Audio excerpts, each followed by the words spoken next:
ኢትዮ ታርጌት Together we rise.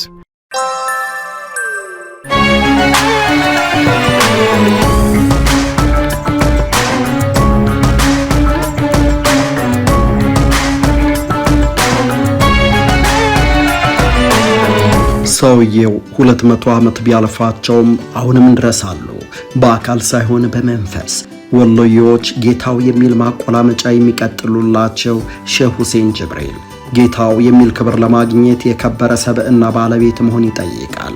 ጌታው ለመባል ዘመን ተሻጋሪ አበርክቶ ግድ ይላል። ለዚህ ደግሞ ሼህ ሁሴን ጅብሪል ብቁ ሆነው ተገኝተዋል። አንድም በመንፈሳዊ ልዕልና አንድም በማህበራዊ ተጽዕኖ ጥልቅ የሃይማኖት ዕውቀታቸውና መንፈሳዊ አገልግሎታቸው አባትም መሪም ያስብላቸዋል። አለመግባባትን በርቅ የሚፈቱበት መንገድ ማህበራዊ አንቱታ አስገኝቶላቸዋል። ዘመናቸውን እጥፍ የቀደሙት ሼህ ሁሴን በዚች ምድር በቆዩባት 97 ዓመታት ለትውልዱ ቁም ነገር ቋጥረው ስንቅ ያቆዩ ድንቅ ኢትዮጵያዊ ለመሆናቸው ያለ ልዩነት ብዙዎች ይስማማሉ። ድፍን ያበሻ ሀገር በለውጥና በጦርነት ማዕበል በሚናወጥበት 19ኛው መቶ ክፍለ ዘመን የተገኙት ኢትዮጵያዊው ኖስትራዳመስ ሼህ ሁሴን ጅብሪል ማን ናቸው? የጽሑፍ ዘመን ባልዘመነበት የተማረ የሰው ኃይልም ብዛም ባልነበረበት በዚያ ጊዜ የተቀኟቸው ቅኔዎች፣ የሰነዘሯቸው ትችቶች፣ የጠቆሟቸው ማሳሰቢያዎች፣ የተነበዩዋቸው ትንቢቶች ካማረ የስንኝ ቋጠሮቻቸው ጋር ሳይዛቡ እንዴት ከትውልድ ትውልድ ተሸጋገሩ? የሼህ ሁሴን ቀደምት የስንኝ ቋጠሮች የተሰደሩት በአረብኛ ነው። ለምን? እንዴትስ የንጉሥ ሚካኤል አማካሪ የመምህር አካለ ወልድ ወዳጅ ሆኑ?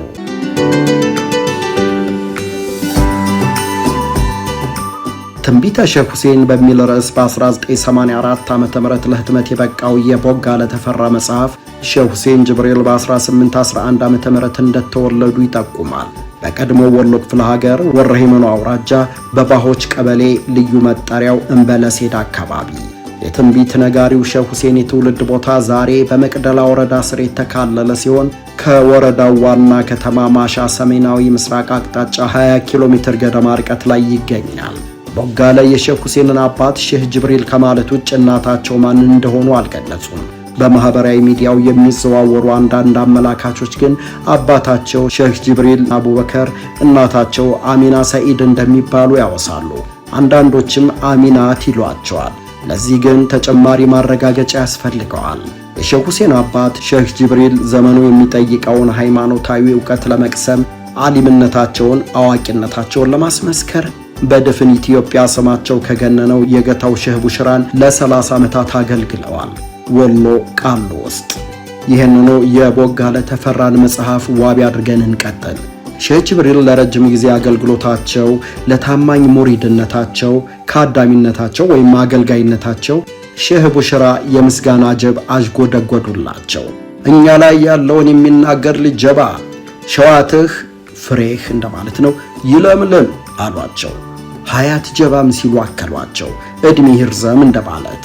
ሼህ ጅብሪል ምርቃታቸውን አፍሰው ኢማም አሊ አባቡላ በችሮታ ወደ ሰጧቸው ርስት አቀኑ። ከኮሬብ ወጣ ብሎ በሚገኘውና ጨቀጨቅ እየተባለ በሚጠራው አካባቢ ወረሂመኖ። አሊ አባቡላ የቀድሞ መሐመድ አሊ የኋላው ንጉሥ ሚካኤል አባት ናቸው። ሼህ ጅብሪል ወረሂመኖ ከገቡ በኋላም ትሁት፣ ታላላቃቸውን አክባሪ፣ ዝቅ ብለው አገልጋይ መሆናቸው በብዙዎች ዘንድ ተወዳጅ አደረጋቸው። ያገኟቸው ሁሉ ይመርቋቸዋል። አንዴ የቅርብ ዘመዳቸው ሼህ ሰይድ ያህያ ከፊቱ አይን ከኋላውም አይን ያለው ልጅ ጀባ አሏቸው። ትናንትን የሚተነትን ዛሬን የሚመዝን ነገን የሚያስተውል ለማለት ይመስላል። ሼህ ጅብሪል ግን አሻ ነበር ምላሻቸው። አያድርገው እንደማለት። አሻ ቀልቤ የሚሻው በግራ ሲመጡበት ወደ ቀኝ የሚዞር ዕልም ያደቀቀው ነው የሚሻው ሲሉ አከሉ። ዕውቀት የሞላው እንደማለት። የኛም ይሆን ያንተም ታክሎልሃል ተባሉ። ምርቃሩም ፍሬ አፈራ። ሼህ ሁሴን ጅብሪል ተወለዱ። ከዕድሜ እኩያዎቻቸው የተለየ ባህሪ የሚስተዋልባቸው ሁሴን ሌሎቹ በሚጫወቱበትና በሚዝናኑበት ወቅት እሳቸው ገለል ብለው በተመስጦ ማሳለፍ ያዘወትሩ ነበር። ይህም ለወደፊቱ መንፈሳዊ ጉዞአቸውና ትንቢታዊ እይታቸው መሰረት እንደሆነ ይታመናል። ሕፃኑ ሁሴን ሕፃንነታቸውን የሚያጠያይቅ ትንቢት መናገር የጀመሩት ገና በጧቱ ነው። አንዴ በጠራራ ፀሐይ ዝናብ ስለሚዘንብ ተጠለሉ ሲሉ ለዕድሜ እኩያዎቻቸው አስጠነቀቁ።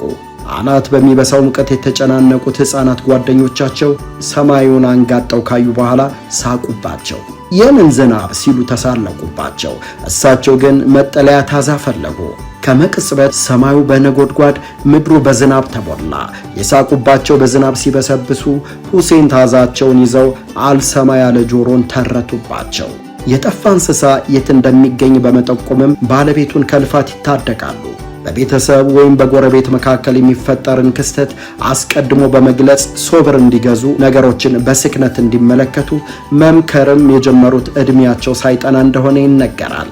ገና በለጋ ዕድሜያቸው የሃይማኖት ትምህርቶችን፣ ቁርአንና ተያያዥ ዕውቀቶችን የመቅሰም ችሎታቸው ከአቅማቸው ከዕድሜያቸውም ይልቃል። የቁርአን ዕውቀታቸው ከአብዛኞቹ መድረሳዎች የላቀ በመሆኑ ይሄ ልጅ ከአቅማችን በላይ ነው እስከ መባል ደርሰዋል።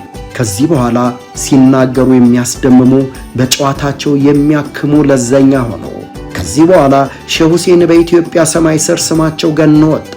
ከዚህ በኋላ ትንቢታቸው ጠብ የማይል ተአምረኛ ሆኑ። አስተዳደራዊ በደልን ፊት ለፊት ይተቻሉ። ጸብና ጥላቻን ያወግዛሉ። ደምን በርቅ ያደርቃሉ።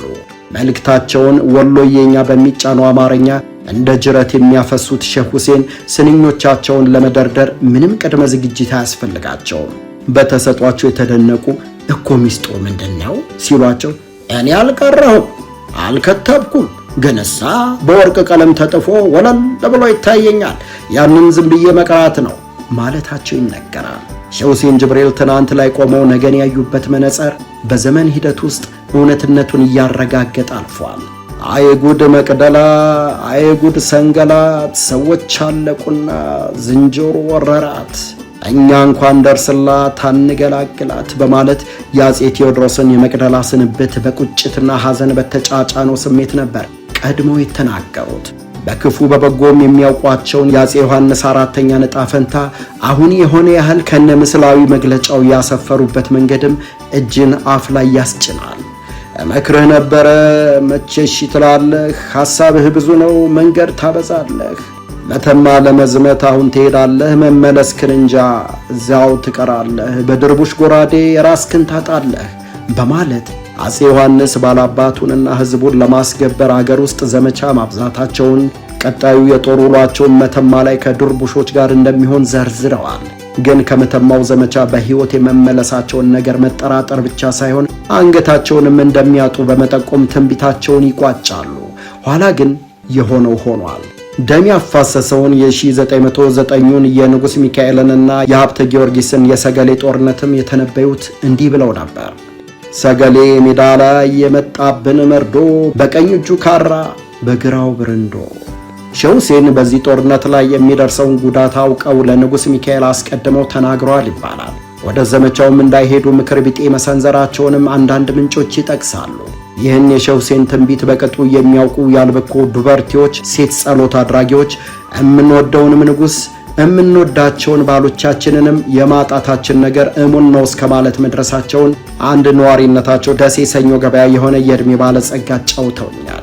ንጉሥ ሚካኤል ግን ከዓመታት በፊት የተሰጣቸውን ማስጠንቀቂያ ባለመስማታቸው የዱበርቲዎቹንም ተማጽኖ ባለመቀበላቸው ከዓመታት በኋላ ሰገሌ ላይ የወሎ ጦር ከፍተኛ ጉዳት አስተናግዶ ንጉሡንም ለስር ዳርጓል።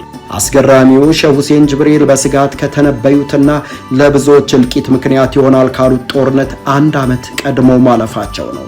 የሚወዷቸውን ንጉሥ ጉዳት ማየት ለሳቸው ከህመም በላይ ስቃይ ይሆን ነበር። የስልጣንን ከንቱነት ከንጉሥ ሚካኤል ሽንፈት ጋር ያቆራኙበት ስንኝም እውነትም ሰሚ አጥተው እንጂ ከሳቸው የቀረ የለም ያስብላል። ሐሙስ ተለቅልቆ አርብ ተበራየ፣ ሾመት አይለምንም ማመዳሊን ያየ። የበለጠ አስገራሚው በሰገሌው ጦርነት የአባታቸውን መሸነፍ የሰሙት ልጅ ኢያሱ ጦራቸውን ይዘው ደሴ በመግባት ለጊዜው እንደሚፍጨረጨሩ፣ መፍጨርጨሩ ግን ከንቱ መሆኑን በተአምራዊው ትንቢታቸው አስቀምጠዋል። ደሴ ሰገሌ ላይ አውድማ ለቅልቆ የሚወቃበትን አለሱ ማናውቆ፣ የመተማን ትተን ደሴን እናውጋ 3 ቀን ጨልሞ በ4ኛው ነጋ። ደሴ ላይ የልጅ ኢያሱ ጦር የራስ ተፈሪን ኃይል ለ3 ቀናት ከገጠመ በኋላ ራስ ይመርንና ስራህ ብዙን የመሰሉ ጀግኖች ሲሰዉ ልጅ ኢያሱ ወደ መቅደላ መሸሻቸውን ታሪክ ያወሰዋል። እሳ ታሪኩና ትንቢቱ አልተገጣጠመም። ሼህ ሁሴን ጅብሪል ኢጣሊያ ለሁለተኛ ጊዜ ክተት አውጃ ጦር ሰብቃ ኢትዮጵያ ላይ እንደምትዘምት የተነበዩትም እንዲህ ብለው ነበር። ተፈሪና ካሳ ሸዋ ተቀምጠው እየተቃለጡ ቀይ ባህርን ተሻግረው እነሻሾ መጡ ይላሉ በታሳስ ይላሉ በገና እኛ እንደርስበትም እዛ ሽምግልና የሚሉ ስንኛቸው ኢጣሊያ በሰሜን በኩል እንደምትዘልቅ በታሳስ 1928 የማይጨው ዘመቻ ብዙ እልቂት እንደሚያደርስ ጊዜውን ጭምር ያመላክታል። እሳቸውም ይህን ለማየት እንደማይበቁ አስቀድመው ተረድተውታል። ከ5 ዓመቱ የአርበኞች ተጋድሎ በኋላ ኢትዮጵያ ነፃነቷን እንደምታረጋግጥ አገር ጥለው የወጡት ንጉሠ ነገሥቷም እንደሚመለሱ የገለጹበት ስንኝ እንዲሁ ግርምትን ይጭራል። የሀበሻ መሬት ምን ያሸብርሻል? ይመጣል ተፈሪ አሁን ያረጋሻል። በታችኛው ደሴ በጠባሲ ትኮሶ ሄደ ያሉት ዕቃ መጣ ተመልሶ ተወደቀ ወዳ ተፈሪ አባ ነፍሶ። የ1966ቱን አብዮት ከአፄ ኃይለ ሥላሴ የአፄነት ፍጻሜ ጋር አያይዘው የተነበዩት ድርጊቱ ከመፈጸሙ 70 እና 80 ዓመታት በፊት መሆኑ የሰውየውን የላቀ ተሰጥኦ ባለቤትነት ያመለክታል። ግባ በቀላጤ ውጣ በቀላጤ ከተፈሪ ወዲያ አይባልም ማጤ። ኃይለኛው በኃይሉ ዘውዱን አጠለቀ እንኳን ተአበሻ አውሮፓ ዘለቀ። አውሮፓ ማለታቸው ነው። ዓለሟን አግብቶ ጉድ ተንደላቀቀ በ80 ዓመቷ 80 አለቀ። የሼህ ሁሴን ጅብሪልን ግጥሞች ለመረዳት ከስንኝ ቋጠሯቸው ከቃላት ደርደራቸው ባለፈ ታሪክን በቅጡ ማወቅ ያስፈልጋል። አሊያ ክሩ የተበጠሰ መቁጠሪያ መሆንን ያስከትላል። የፈረንጅስ ነገር አለው መመለሻ እኔን የቸገረኝ አበሻ ላበሻ የሚለው ስንኛቸውን በማውሳት አንዳንዶች የሼህ ሁሴን ግጥሞች አሁን ያለንበትን ነባራዊ እውነታ ጭምር ያንጸባርቃሉ ይላሉ። በእርግጥ ለሰሞናዊ ትኩረት መሳቢያ ሲሉ የሼሁ ያልሆኑ ግጥሞች በሼሁ እንደተጻፉ ተደርገው መቅረባቸው ግን አልቀረም። ተሰንደው የተቀመጡት አብዛኛው ግጥሞቻቸው ግን ፍጹም የኢትዮጵያ መስታወት ናቸው ቢባል ማጋነን አይሆንም። በአጠቃላይ ሼህ ሁሴን ከአፄ ቴዎድሮስ እስከ አፄ ኃይለ ሥላሴ ያለውን የሥልጣን ሽግግርና የነገሥታት መፈራረቅ አስቀድመው ተናግረዋል። ባቡርን የብረት ጋሪ፣ አውሮፕላንን የእሳት ወፍ በማለት አዳዲሶቹ የዓለም ቴክኖሎጂ ውጤቶች እንደሚመጡ በምሳሌያዊ አነጋገር አስደግፈው ገልጸዋል። የሼህ ሁሴን ግጥሞች ከሃይማኖት ልጓም የወጡ ከዘመን ዕቅባት የጸዱ ለመሆናቸው ማሳያ በደሴ ከተማ ኗሪና የኢትዮጵያ ኦርቶዶክስ ተዋሕዶ ቤተክርስቲያን አባት የሆኑት መሪጌታ ሞገስ መኮንን ማሳያ ናቸው። የሰሙትንና ያነበቡትን ቃል በቃል ይወርዱታል መሪጌታው ያለ እንቅፋት። ከቴዎድሮስ አንስቶ ተፈሪ ድረስ ዘመኑ ያበቃል የዘውድ ንጉሥ አለ ብለህ አትወሳወስ። በምርጫ ካልሆነ የለም የሚነግስ ግን ህልቁን አየሁት ብዙ ቀን ሲያለቅስ። ግባ በቀላጤ ውጣ በቀላጤ ከተፈሪ ወዳ አይባልም ማጤ። ሀገር ትገዛለች በመንደር ወጠጤ። አዱንያ ታልቅና ትትሆን መድፊት ይበረካከታል የመንደር ሹመት። ጭቆች ይቀራሉ ፊት የነበሩት አበሻን ይመራል ተማሪ የሚሉት። እኔ ነግስ እያሉ ሲጣሉ በአበሻ ምሮት አንዱ እንኳ ቀጣይ የተናገሩት አንዱ እንኳ ቀጣይ የተነፈሱት። ገንዘብ ሲያባረሩ ቀንና ሌሊት ሳይበሉት ሳይጠጡት እንዳስቀመጡት። ድንገት ከተፍ ይላል እርብ የሚሉት። በእንዲህ ያለው ጊዜ በተመናመነው አውጣኝ ብለህ ጌታህን ለምነው። እኔ ሲግርመኛል ስተኛም ስነቃ የሀበሻ ቆቡ በተፈሪ በቃ። መሬት አይኗን ታማ ገመድ ሲመራት እኛ እንኳን ደርስላት አንገለግላት። የዚህ ፕሮግራም አዘጋጅ ከዓመታት በፊት የሼህ ሁሴንን 203ኛ ዓመት የልደት በዓል ለመዘከር በትውልድ በእድገትና በረፍታቸው ስፍራ ተገኝቶ ነበር። መቅደላ ባሁሽ ቀበሌ። እዚህ ቦታ የሼህ ሁሴን ጅብሪል የመቃብር ስፍራ አለ። እዚህ ቦታ በዜማ የታጀበ ግጥማቸውን በምት የሚያደምቁበት በአካባቢው አጠራር ድቤ ወይም ከበሮቻቸው አሉ። ከበሮቹ በብዙሃኑ ዘንድ ከወሎ ንጉሥ ሚካኤል የተበረከቱ ናቸው ተብሎ ይታመናል። እዚህ ቦታ በዘር የሚቋጠሯቸው በመንፈስ የሚቆራኟቸው በርካቶች አሉ። በወቅቱ የሼህ ሁሴን 4ኛ ትውልድ የሆኑትና በአሁሻ አካባቢ የሚኖሩት መሐመድ ሰይድ በሼሁ የተጻፈ ትክክለኛ ሰነድ እኛ ጋር አለ ብለው ነበር። የሼህ ሁሴን ጅብሪል እንደሆነ የሚነገርለትና በአረበኛ ቋንቋ የተጻፈው ዳጎስ ያለ የብራና መጽሐፍ ለታሪክ ተመራማሪዎች በር ይከፍታል፣ ሁለት ተጠየቆችንም ያስነሳል። የመጀመሪያው ሼህ ሁሴን መጻፍና ማንበብ ስለማይችሉ ማን ጻፈላቸው የሚል ሲሆን በትውልድ ስፍራቸው አካባቢ ያሉ የቅርብ ዘመዶቻቸው እሳቸው በቃል የሚናገሩትን አሊያም በመንዙማ የሚያንጎራጉሩትን በጽሑፍ የሚቀይር የቅርብ ሰው ነበራቸው ብለው ያምናሉ። የተወሰኑት ደግሞ አረበኛን አቀላጥፈው ማንበብም መጻፍም ይችላሉ ሲሉ ይሟገታሉ። ሌላው ጥያቄ ሼህ ሁሴን የሚተነብዩት በአማርኛ ሆኖ ሳለ ትንቢታቸው በአረበኛ እንዴት ተጻፈ የሚል ነው። በኮተቤ ትምህርት ዩኒቨርሲቲ የቋንቋ ምሁሯ ዶክተር ሩቅያ ሐሰን ለዚህ ምላሽ አላቸው። መጀመሪያ ስለጋበዝከኝ በጣም አድርጌ አመሰግናለሁ። ለምንድን ነው መሰለህ ብዙ ጊዜ የተማሩ ምሁራን የሚባሉት ሼሆች ትልልቅ ቁርአንን የቀሩና የተማሩ ደረሳዎች ምናምን እነሱ በጣም የሚያውቁት የአረበኛውን ፊደል ነው። ስለዚህ ምንድነው የሚያደርጉት? እስልምናቸውን ለማስተማር በግጥም መልክ በመንዙማ መልክ እንዴት አድርገው ነው የሚያቀርቡት? በአረበኛ ፊደል ግን በአማርኛ ቋንቋ ነው። ይሄ አጀሚ ይባላል። የአጀሚ ቴክስት ነው የሚባለው። በጣም ብዙ ቴክስት ነው ያለው በዚህ መልኩና እሳቸውም ሼህ ጅብሪል የተናገሯቸውን በሙሉ የጻፏቸው በዛ መልክ ነው። በብዛት ቃልቾች ሼሆች ምናምን እንደዚህ እስልምናን የተማሩ ሰዎች በአረበኛ ነው። ስለዚህ የአድማጭ ተመልካቾቻችን የበለጠ ግልጽ እንዲሆንላቸው የአረበኛውን ፊደል ተጠቀሙ እንጂ ጽሁፉ የሚነበበው በአማርኛ ነው ማለት ነው። አዎ በትክክል አማርኛ ነው። እነሱ በአማርኛ ነው አንደኛ ግጥሙ አማርኛ ነው። አሁን የሼህ ሁሴን ጅብሪል ኦልሞስት መንዙማ ናቸው።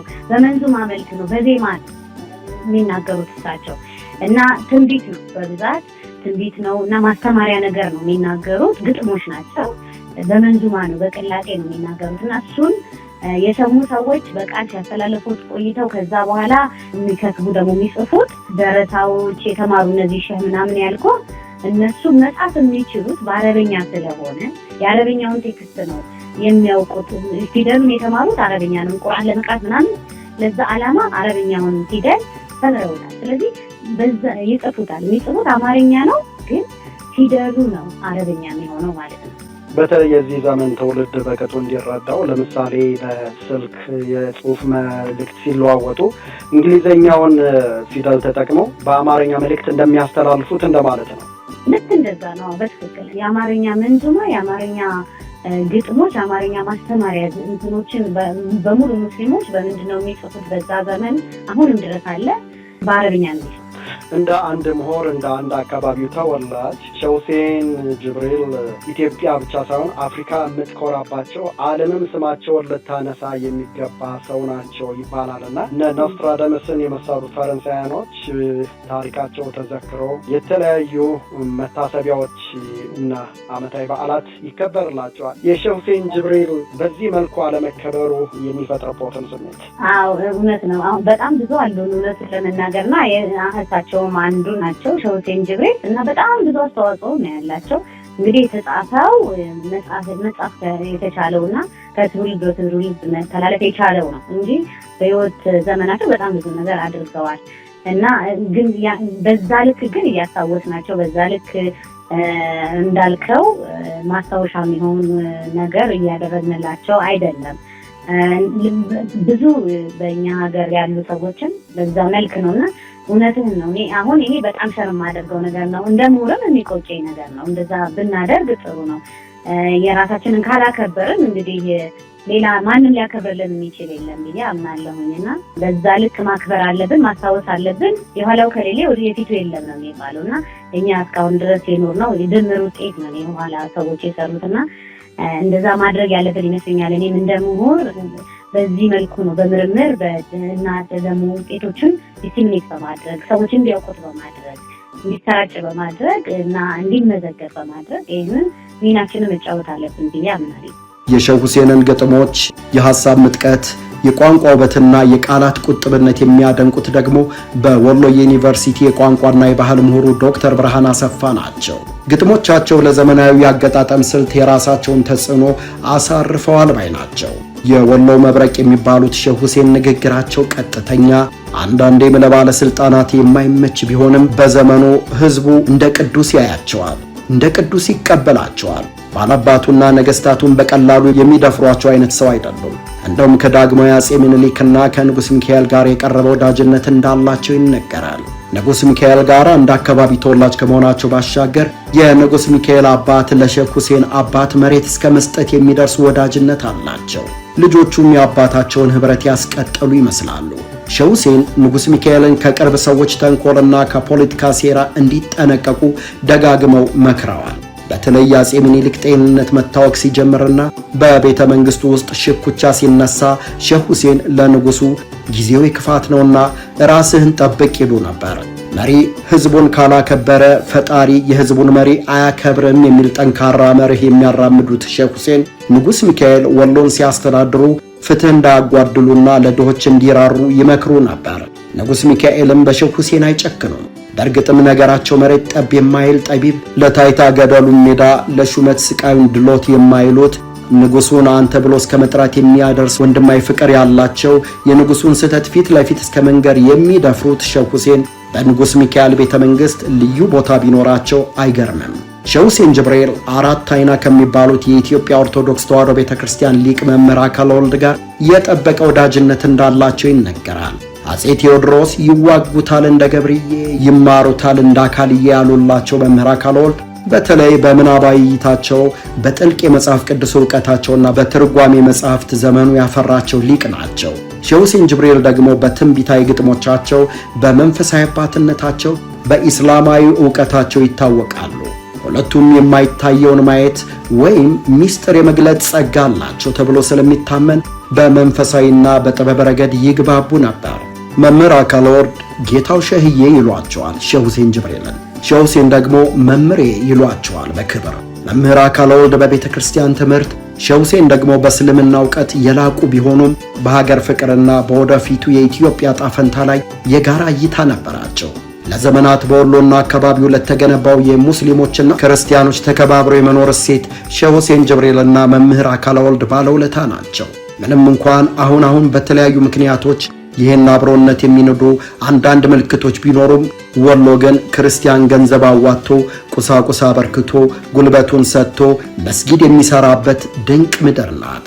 እኛ እያለን ታቦታችሁ አይነሳም ብለው የቤተ ክርስቲያን አገልግሎት እንዳይታጎል ሁለመናቸውን የሚሰጡ ሙስሊሞች የበቀሉባት ግሩም ተምሳሌት፣ ሁሴን ብሎ ኃይለ ኢየሱስ የሚባል አባት ያለባት ግሩም ስፍራ።